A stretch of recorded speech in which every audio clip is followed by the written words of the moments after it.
Have you ever wondered what the ultimate purpose of Jesus' earthly mission was? Let's dive straight into the heart of it, through Luke chapter 19 verse 10. For the Son of Man came to seek and to save the lost.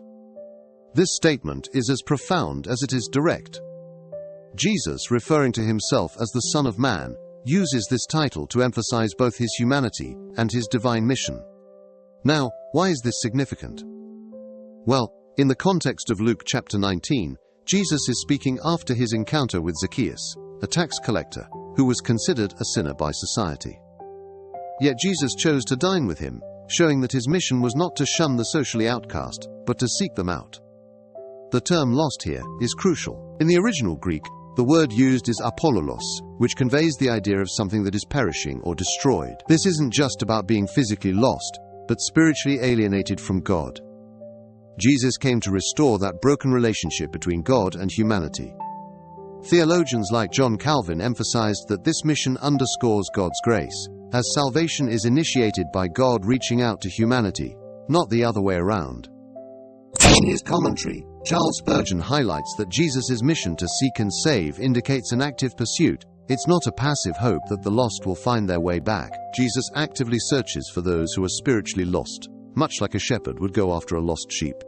This reflects God's immense love and desire for reconciliation with his creation. Moreover, the concept of salvation in this verse is about being rescued from sin's power and penalty.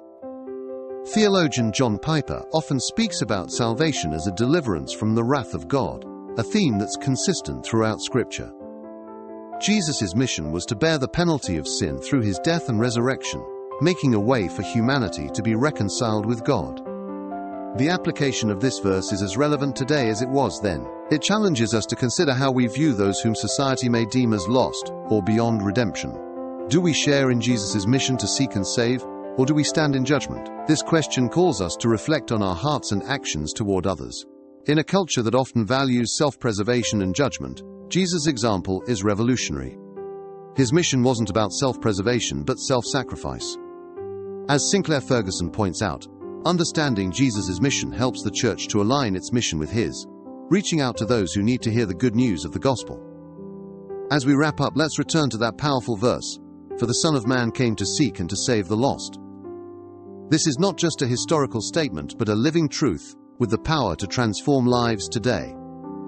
Reflect on how this mission can be part of your life as you seek to emulate Jesus' love and compassion in your daily interactions.